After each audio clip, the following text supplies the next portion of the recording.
नमो अरिहंताणं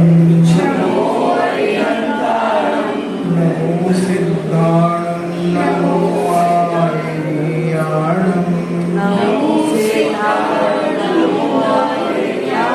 नमो वज्रायाणं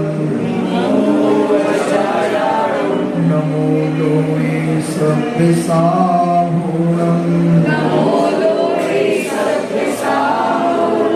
पंच परमेश्वरी भगवान की परम पूजनीय आचार्य गुरु श्री विद्यासागर जी महाराज की परम पूजनीय मुनि श्री परम पूजनीय निर्यापक श्रमण मुनि श्री सुधा सागर जी महाराज की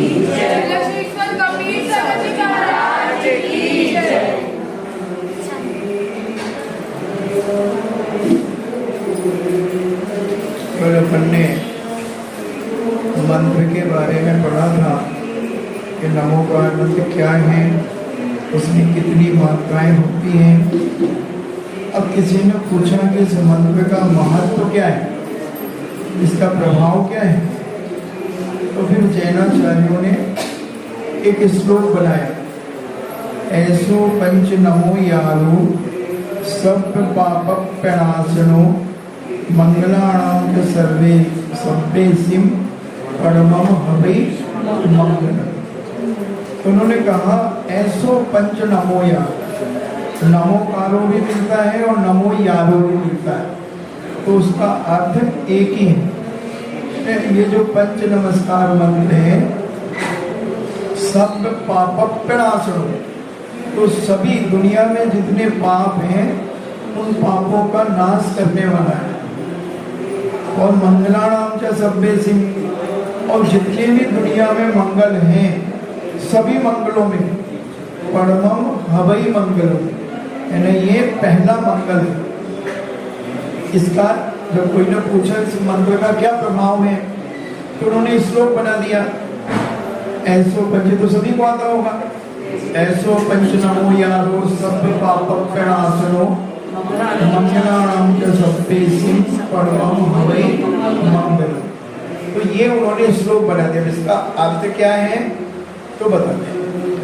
ऐसो पंच नमो यारो, यानी ये जो नमस्कार मंत्र है वो कैसा है, सब पाप प्रणाशनो, सभी पाप का नाश करने वाला है। यानी दुनिया में जितने भी अशुभ चीजें हैं, गलत चीजें हैं, उन सब का नाश करता है। परमं मंगलम मंगलाणां च सभ्येसिम परमं हवै मंगलम्, और दुनिया में जितने भी मंगल हैं, अच्छी अच्छी चीजें, उनमें भी ये प्रथम स्थान रखता है। यानी नमोकार मंत्र से हमने कहा था दुनिया में 84 लाख मंत्र बने हुए हैं। सभी जितने भी दुनिया में मंत्र हैं वो सब इसमें गर्भित है। अपन क्या है, श्रद्धा नहीं करते हैं, और अन्य व्यक्ति इस मंत्र के ऊपर बहुत श्रद्धा रखते हैं। तो ये जो मंत्र है हमारा, ये जो मंत्र है ये 84 लाख मंत्रों का जनक है। हम मंत्र पढ़ते तो हैं मगर श्रद्धा से नहीं पढ़ते, हम एक फॉर्मेलिटी के रूप में पढ़ते हैं। इसलिए हमें इसका प्रभाव हमारे ऊपर नहीं पड़ता। मंत्र की इतनी शक्ति है कि हम हमारे जैसे क्या बड़े बड़े आचार्य परमेश्वरी भी इस मंत्र की शक्ति का बखान नहीं कर सकते, मगर हमें विरासत में मिल गया ये मंत्र, इसलिए इसकी वैल्यू हम नहीं कर पाते। अजैन व्यक्तियों से पूछो वो तड़पते हैं कि जैन दर्शन मुझे कब प्राप्त हो जाए। बहुत सारे लोग आते हैं, महाराज जी हम ऐसा कर सकते हैं क्या, हम ऐसा कर सकते हैं क्या, क्योंकि हमें तो विरासत में मिला इसलिए हमारे बच्चे को मंदिर ही न जाते हो।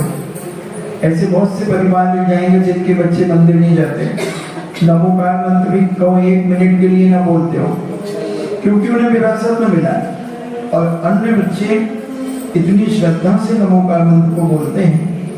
तो ये सब गलतियां माता पिता की होती हैं कि बच्चों को वो जन्म से, वो गर्भ से संस्कार नहीं देते हैं।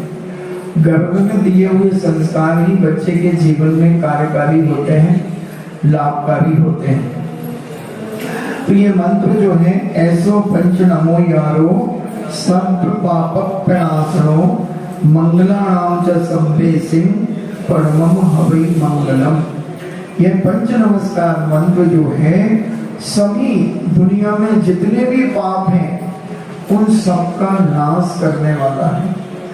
और मंगलानाम च सभ्ये सिंह, दुनिया में जितने भी मंगल हैं, जितनी भी शुभ चीजें हैं, परमम हवै मंगलम, उस सब में प्रथम मंगल है। सबसे पहले कोई भी कार्य करने के पहले हमें नमोकार मंत्र को ही पढ़ना चाहिए। सुबह उठ करके प्रत्येक व्यक्ति को कम से कम 9 बार नमोकार मंत्र पढ़ना ही चाहिए।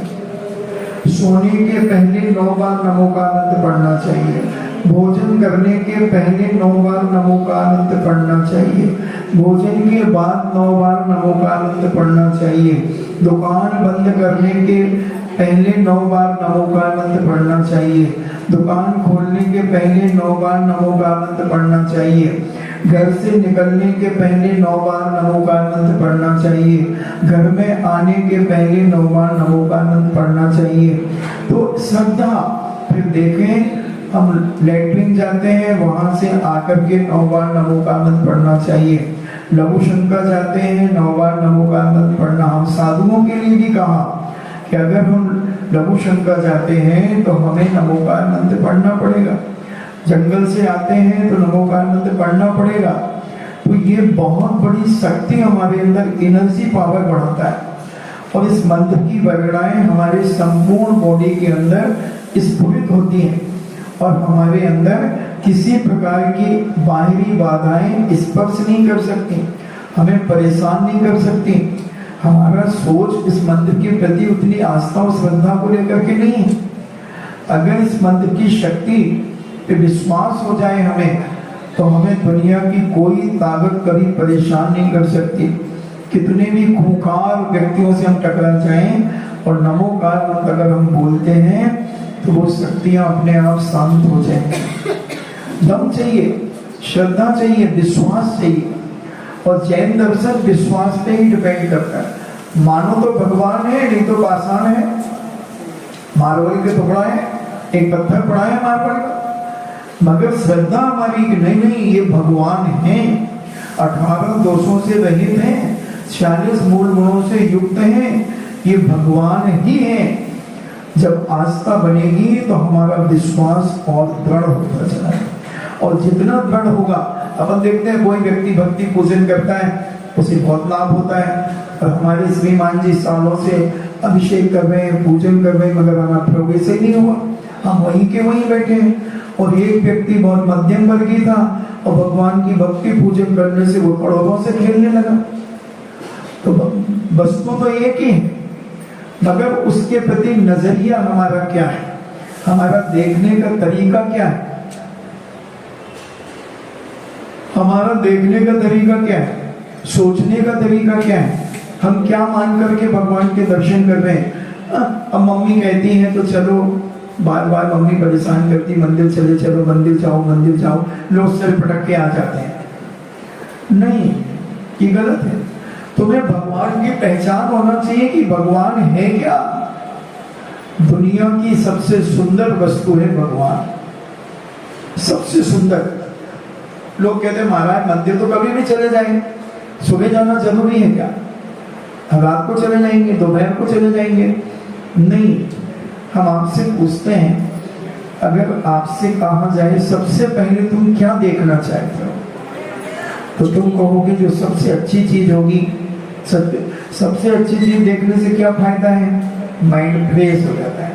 अगर तुम सो करके उठे, अब पूरा घर गंदा पड़ा हुआ है, कचरा पड़ा हुआ है, इधर चड्डी पड़ी हुई है, वहाँ बनियान पड़ी हुई है, वहाँ किसी की टी शर्ट पड़ी हुई है, वहाँ टॉवल गीली पड़ी हुई है, और तुम सो करके उठे तो तुम्हें कैसा लगेगा, क्या है मम्मी ये सब, कितना गंदा। तो तुम मन बिल्कुल विकृत हो जाएगा। और माँ सबसे पहले प्रातः काल उठ करके क्या काम करती है, झाड़ू लगाती है, सब व्यवस्थित करती है। क्यों? कि मेरे घर के परिवार के लोग जब सो करके उठेंगे तो उन्हें कोई चीज गंदी ना दिखे, साफ सुथरा दिखे, जिसमें मेरे बेटे का, मेरे पति का, मेरे परिवार के बच्चों का, सबका माइंड फ्रेश हो जाए। इसलिए साफ सफाई करना। अब तो ये नगर निगम आदि जो हो गए, ये क्रमादि हो गए। पहले 3 बजे रात से झाड़ू लगना शुरू हो जाती थी, और जब लोग निकलना शुरू होते थे, मॉर्निंग वॉक के लिए लोग जाते थे, तो रोड बिल्कुल साफ सुथरा मिलता था, तो घूमने वाले का मन भी फ्रेश रहता था। टीचर जब कॉपी चेक करता है, अगर सच्चा टीचर है तो वो सारी कॉपियों को एक बार ऐसे पलटाएगा, और जो सबसे अच्छी साफ सुथरी कॉपी होगी उस कॉपी को वो चेक करेगा। उससे क्या फायदा होगा? उससे ये फायदा होगा कि बहुत सारे क्वेश्चन के आंसर उसको उसकी कॉपी से चेक करने के लिए आगे फायदा हो जाएगा। बार बार आंसर शीट नहीं देखना पड़ेगी, 2-4 अच्छी कॉपियां चेक कर लेगा तो उनके आंसर उसके दिमाग में फिट हो जाएंगे, तो वो बस एक नजर देखेगा, फट सही दे देगा। उसी प्रकार हम प्रातः काल उठ करके हमने ये लौकिक दृष्टियों से तो मानसिकता को ठीक कर लिया, अब हम ऐसी शक्ति के दर्शन करने जाएंगे जो विश्व में महाशक्ति है। उस शक्ति के सामने दुनिया की सारी शक्ति बौनी है। तो उस शक्ति के जब हम दर्शन करेंगे, अलौकिक, अहो भाग्य मेरो उदय आयो दर्श प्रभु जी को लख लगे, हमारा बहुत बड़ा भाग, हमने इसका आगे तुम लोग को बता दिया है। तो हमारा भाग्य ऐसा उदय में आया कि हमें साक्षात जिनेन्द्र भगवान के दर्शन हुए। ये साक्षात मानना, ये पाषाण के भगवान नहीं है, वह यह है, यानी जो सिद्ध शिला में भगवान बैठे हैं ना, वही भगवान है, ये वही है। वो 46 मूल गुणों को धारण करने वाले जो अनंत भगवान है, वो सिद्ध शिला में नहीं है, वो अभी जिनका मान लो श्रीमंत स्वामी है, तो ये वही भगवान है 46 मूल गुणों को धारण करने वाला। जब तक तुम वही नहीं मानोगे तब तक आपकी श्रद्धा नहीं बनेगी और आपको लाभ नहीं होगा। इसे कहते हैं ना, फोटो आपने अपने पापा की देखी, ये किसकी फोटो है? ये मेरे पापा की है, मेरे। उसी प्रकार ये मेरे भगवान है। जब तक ये विश्वास, मेरा शब्द नहीं लगेगा, जब तक आपकी श्रद्धा नहीं बनेगी। महाराज कहते हैं ना, कई बार प्रवचन में मैं निकला तो लोगों ने कहा ये कौन जा रहे हैं? ये महाराज है। और जो श्रद्धावान होगा वो कहता नहीं नहीं ये मेरे महाराज है। और नहीं तो कहेंगे जैनियों के महाराज हैं, तो जैनियों के महाराज होंगे, मगर ये मेरे महाराज हैं, तब आपकी श्रद्धा बनेगी, तब आपका विश्वास बनेगा। उसी प्रकार हम यहाँ भगवान को मेरे भगवान है, मेरे अनंत भगवान है, वही जिन्होंने केवल ज्ञान प्राप्त किया है, वही अनंत भगवान है। 46 मूल गुणों को धारण करने वाले मेरे भगवान है। जहाँ मेरा शब्द आता है, एक बच्चे से पूछो ये किसका मकान है? ये मेरा मकान है। वो ये नहीं कहता मेरे पापा का मकान है, ये मेरा मकान है। अरे तेरे पिताजी ने खरीदा उसे, तू कैसे कह रहा है कि मेरा मकान है? मगर उसे मालूम है कि मैं यहाँ रहता हूँ, मेरा सब कुछ है। ऐसा ही भगवान के प्रति ये मेरे भगवान हैं। और जब ये श्रद्धा आस्था हमारे अंदर बनेगी, तब हम पुण्य का वर्जन करेंगे, तब हमें विश्वास होगा और हमारी हर मनोकामनाएं पूरी होंगी। श्रद्धा, जैन दर्शन श्रद्धा पे डिपेंड करता है। अगर श्रद्धा नहीं है तो तुम कितनी भी पूजा पाठ करते चली जाओ, कोई फर्क नहीं पड़ेगा। श्रद्धा, जितनी श्रद्धा तुम्हारी होगी, अब हम प्रवचन 16 कारण भावनाओं पे करने वाले हैं 1-2 दिन में।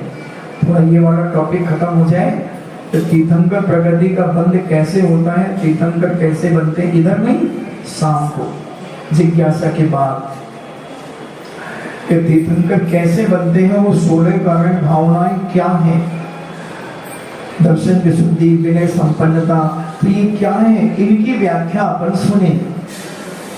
तो ऐसा ये नमोकार मंत्र है, सभी पापों का नाश करने वाला है और सभी मंगलों के पहला मंगल है।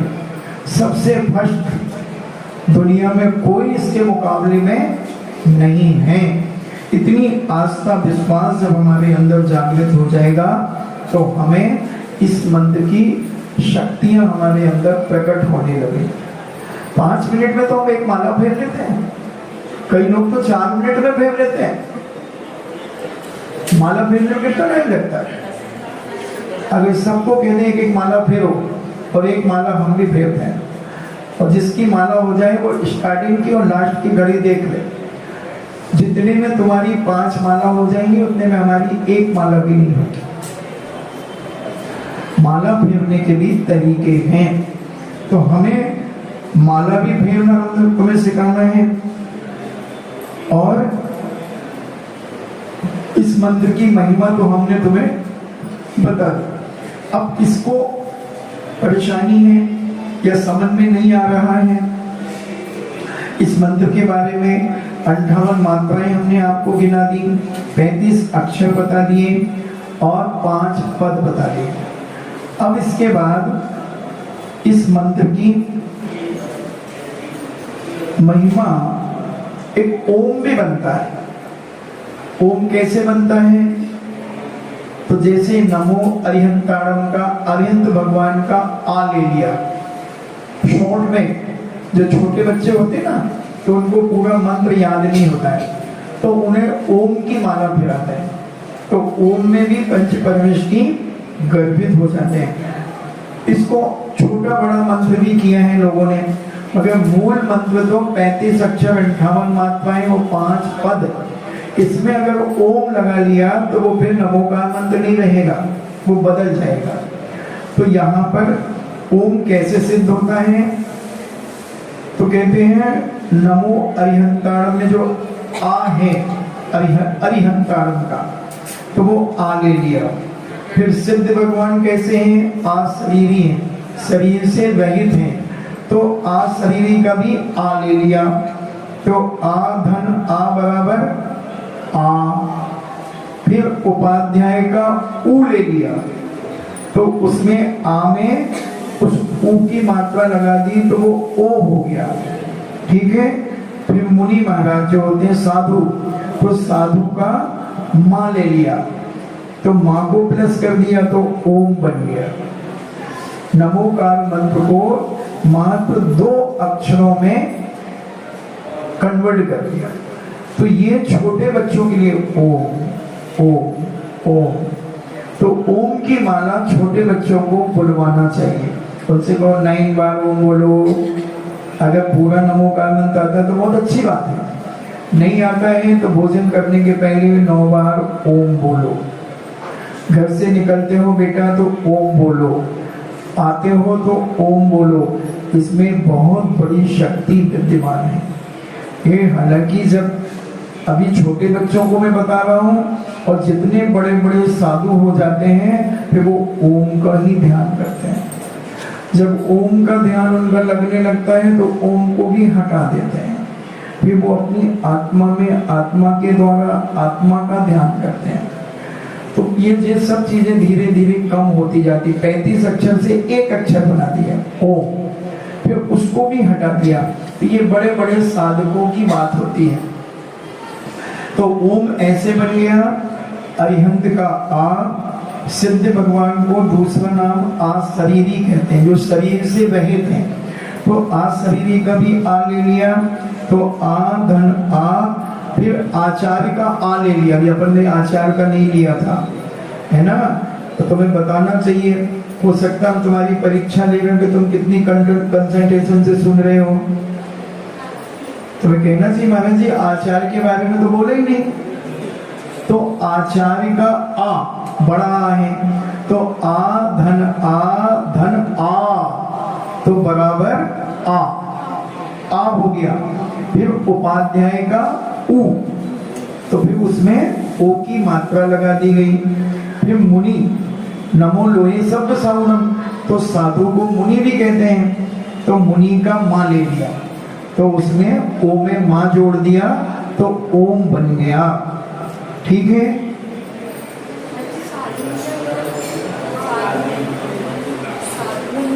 साधु को मुनि कहते हैं, तो माँ ले लिया उसका।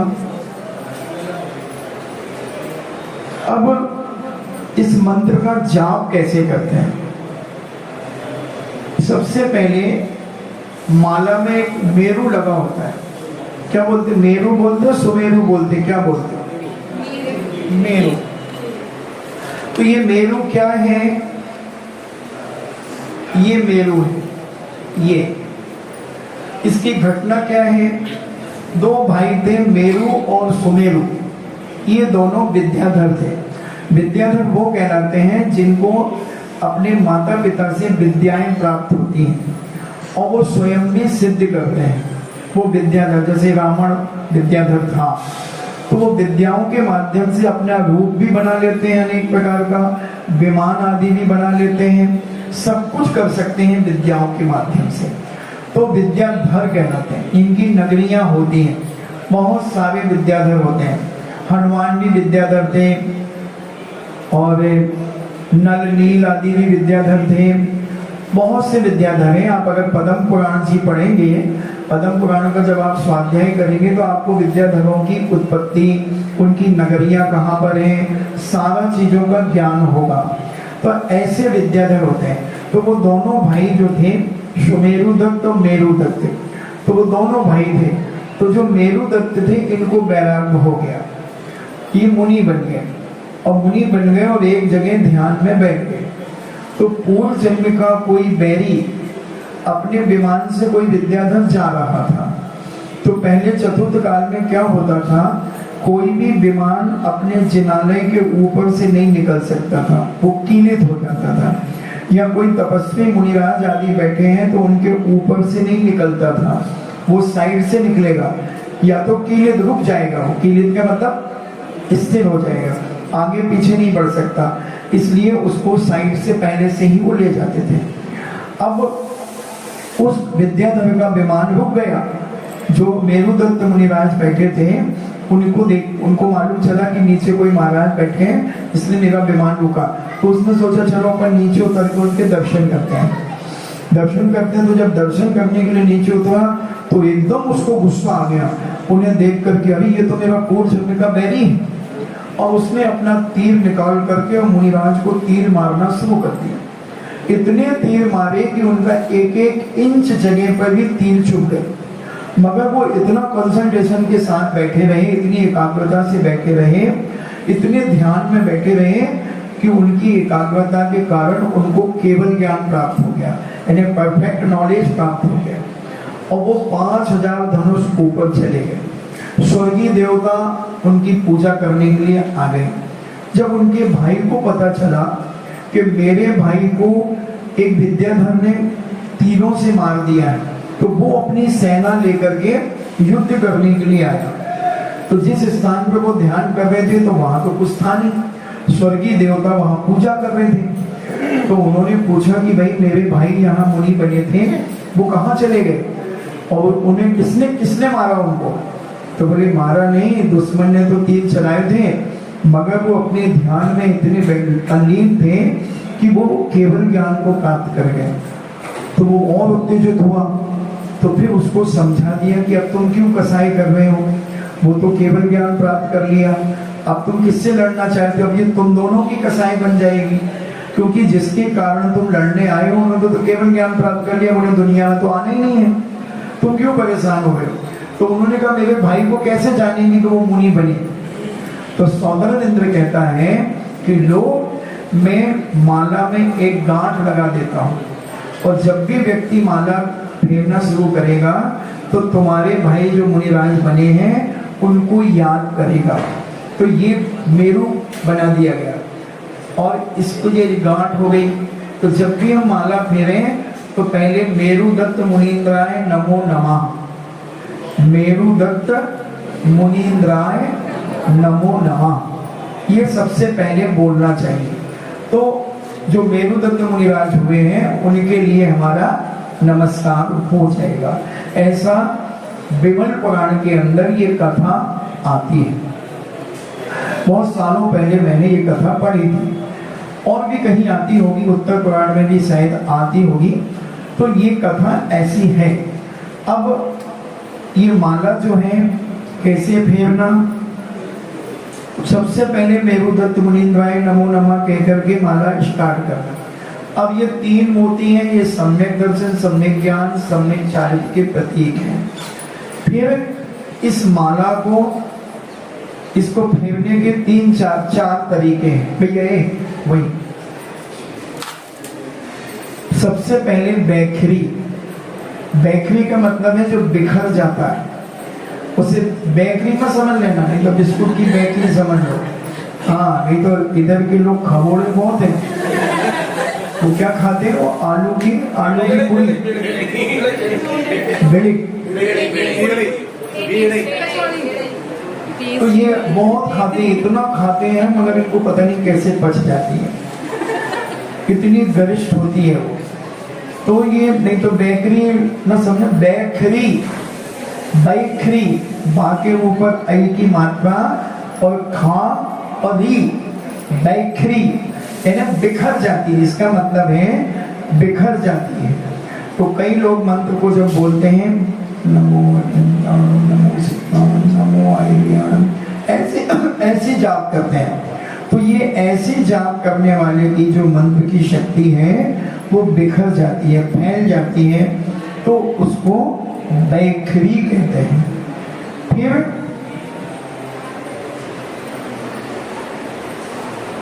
उपांशु, दूसरे नंबर पर उपांशु आती है, उसको मध्यमा भी उसका नाम है उपांशु, जिसमें ओंठ नहीं हिलते और अंदर ही अंदर जिह्वा चलती है, वो उपांशु कहलाती है, उपांशु जाप कहलाती है। उसको अंदर ही अंदर जाप चलता रहता है, उसकी ध्वनि आवाज बाहर नहीं निकलती, अभी मन से नहीं चल रही है, वो अंदर ही अंदर चल रही है, जिह्वा हिल रही है और अंदर ही अंदर मंत्र का जाप चल रहा है, मगर केवल ओंठ नहीं हिल रहे, ओंठ बंद है और मंत्र की आवाज बाहर नहीं जा रही है। इसको उपांशु कहते हैं या मध्यमा भी कहते हैं, ठीक है। फिर होती है मानसिक जाप, मानसिक जाप होती है, इसको श्वासोश्वास की जाप भी कहते हैं। श्वासोश्वास कहें या मानसिक जाप कहें, यानी मन से जाप की जाती है, उसको मानसिक जाप कहते हैं। मन के द्वारा मानसिक, और श्वासोश्वास भी कही जाती है। तो जैसे ओंठ और जिह्वा ये हिलती नहीं है, ओंठ तो पहले वाले में ही बंद कर दिए गए, फिर ये जो तीसरी वाली जाप है इसमें ओंठ भी नहीं हिलते और जिह्वा भी नहीं हिलती है, मन में जाप चलती है। जैसे मान लीजिए हम किसी चीज को देख रहे हैं तो मन में ही उसके बारे में सोच रहे हैं, ना बोल रहे हैं ना कुछ हिल रही है जिह्वा, बस उसके बाद विचार कर रहे हैं।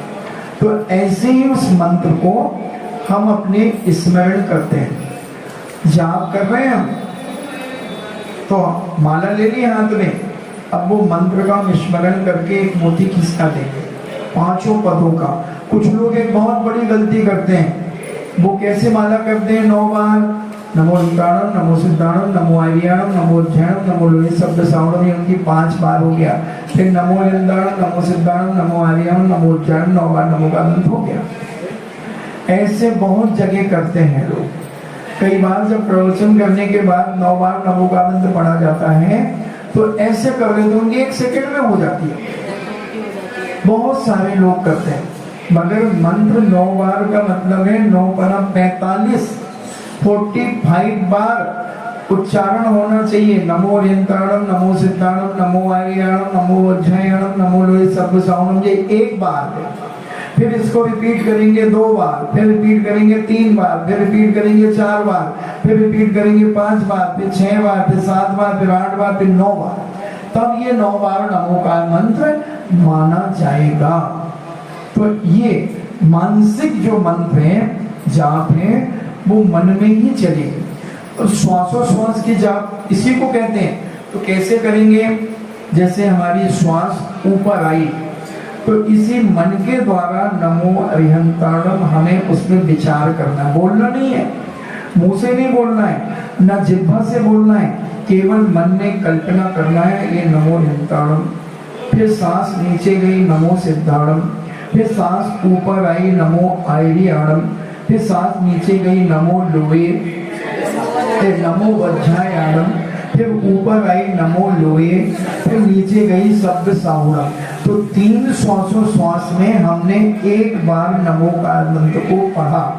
अगर हम बिल्कुल तल्लीनता से जब इस मंत्र को हम पढ़ेंगे तो 27 मिनट लगते हैं एक माला फेरने में, अधिक से, और कम से कम 22-23 मिनट लगेंगे।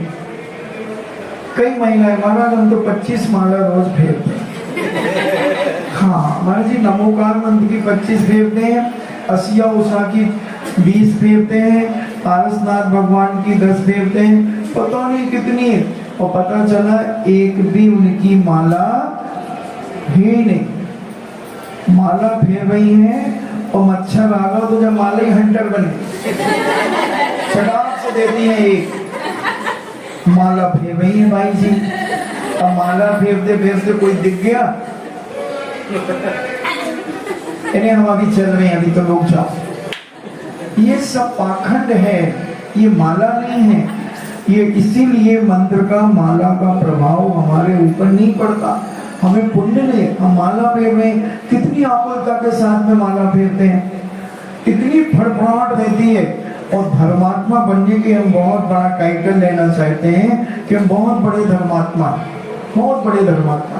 और टाइटल लेना, और लोग कहते भाई दो उनकी दादी देखो 2 घंटे मंदिर में रहती है, मगर क्या करती है मंदिर में? वे कहते बैठी होते चली गई, आ गई, कभी आएंगी तो। और सारी रिश्तेदारी की बातें कर लेंगे और फिर माला फेरना चालू कर देंगे। ये सब अभिनय है, इससे पाप का बंध होता है। एक माला फेरो, मगर इतनी श्रद्धा से फेरो। रावण जब मंत्र की सिद्धि कर रहा था, माला फेर रहा था, तो भावमंडल और भी कुछ विद्याधर रावण को विचलित करने के लिए आ गए। रावण स्फटिक मणि की माला से मंत्र जाप कर रहा था, उसकी माला तोड़ दी, उसको घसीट दिया, उसके शरीर जो गमछा था, तौलिया थी, उसको भांज करके उसे मारा, मगर रावण विचलित नहीं हुआ।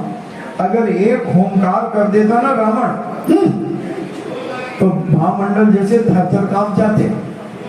मगर मंत्र का जाप कर रहा था, सिद्धि कर रहा था, तो वह इतनी एकाग्रता से था कि कुछ भी कर डालो मगर वो विचलित नहीं होगा। ऐसा आचार्यों ने कहा कि उस समय अगर वो दिगंबर मुनि होता और इतना ध्यान में तल्लीन हो जाता तो उसे केवल ज्ञान प्राप्त हो जाता, इतनी एकाग्रता थी उसकी। तो हम जब भी भले एक माला फेरे, बहुत श्रद्धा से फेरे। जैन दर्शन क्वालिटी पर डिपेंड करता है, क्वांटिटी पे नहीं, कि आपने कितनी माला फेरी इससे मतलब नहीं है। क्वालिटी क्या है उस माला की, आपकी श्रद्धा, विश्वास, आस्था, प्रतीति कितनी है उस मंत्र के प्रति। इतनी अच्छे ढंग से फेरो कि उसका फल तुम्हें मिले।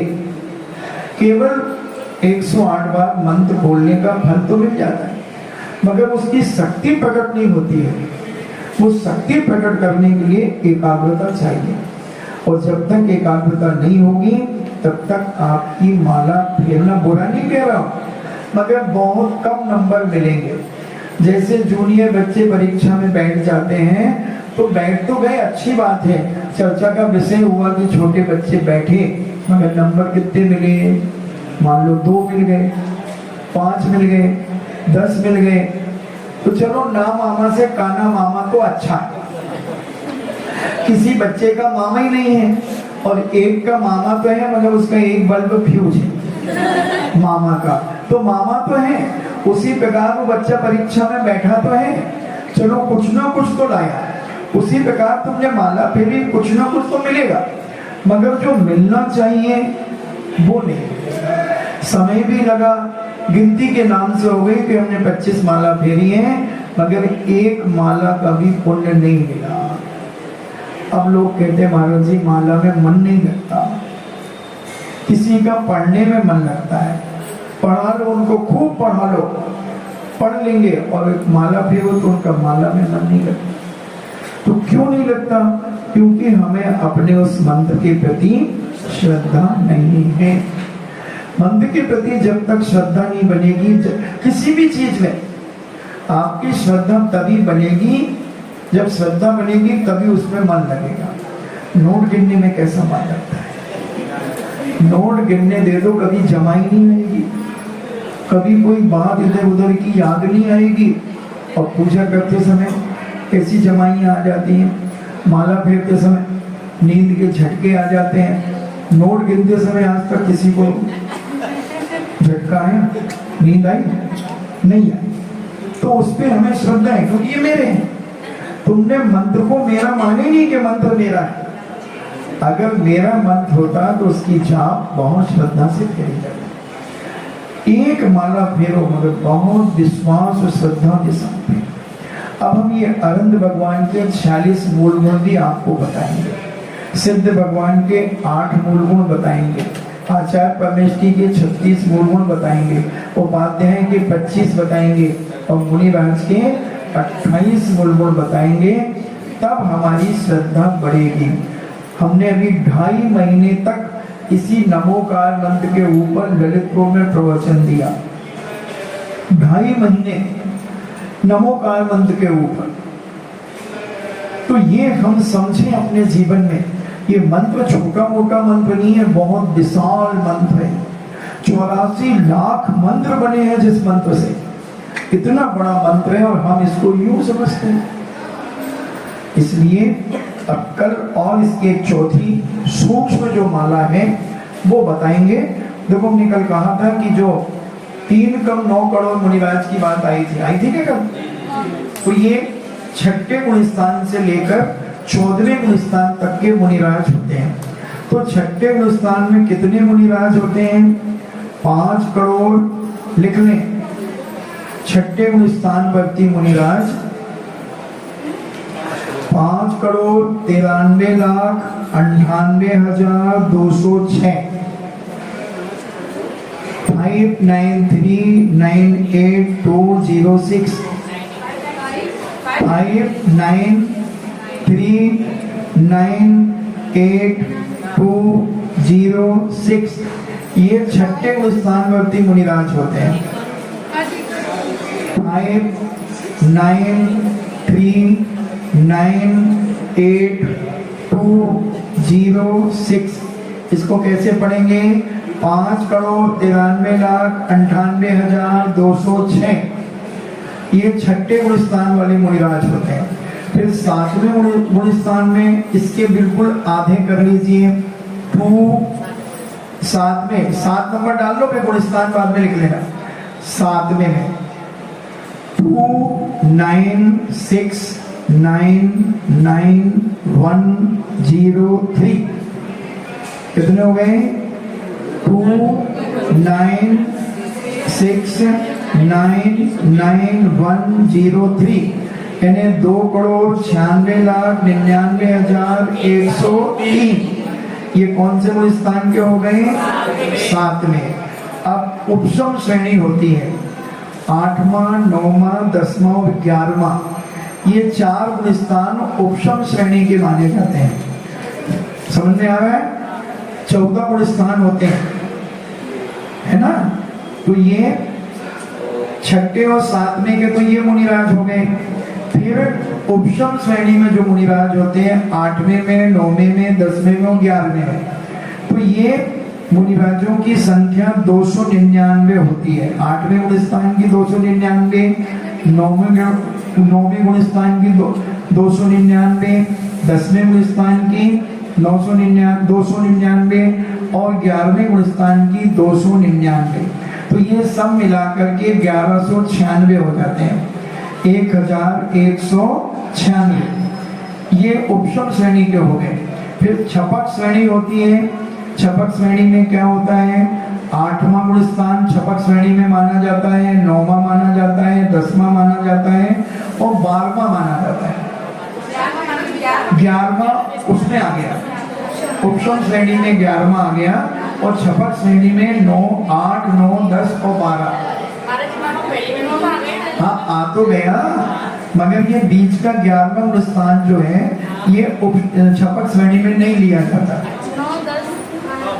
9 10 8 9 10 और 12। तो इनके जो मुनिराज होते हैं वो डबल होते हैं, 5 9 8।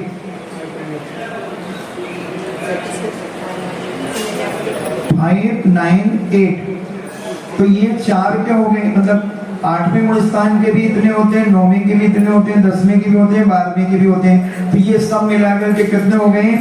2392, यानी 2392। 2392। अब 13वें गुण स्थान के कितने होते हैं? 13वें गुण स्थान के जो मुनिराज होते हैं, जो केवली भगवान होते हैं, संयोग केवली, 13वें गुण स्थान के जो भगवान ने अरिहंत कहो, सर्वज्ञ कहो, तो ये इनके बहुत सारे नाम होते हैं। तो इनकी संख्या कितनी है? 8,98,502। 8,98,502। ये कौन से गुण स्थान के महाराज हो गए? 13वें गुण स्थान की, जिसे अपन केवली भगवान कहते हैं, अरिहंत भगवान कहते हैं, सर्वज्ञ भगवान कहते हैं। फिर से लिख लें, 13वें उन्हें संयोग केवली भगवान भी कहते हैं, संयोग केवली। तो ये 8,98,502, ठीक है, 8,98,502। हम क्यों ले ली 15 मिनट क्लास आगे? क्योंकि तुम सब लेट आए थे, इसलिए पनिशमेंट में क्लास ली गई है ज्यादा। अब 14वें गुण स्थान के, 14वें गुण स्थान के अयोग्य केवली माने जाते हैं। तो उनके कितने होते हैं केवली भगवान 14वें गुण स्थान के? 558। 598। 598। अब इन सबको अपन प्लस कर देंगे, छठे गुण स्थान से लेकर 14वें गुण स्थान तक के मुनिराजों को, तो ये 3 कम 9 करोड़ मुनिराज हो जाएंगे। इन्हें टोटल संख्या जो होगी, टोटल संख्या बताऊं?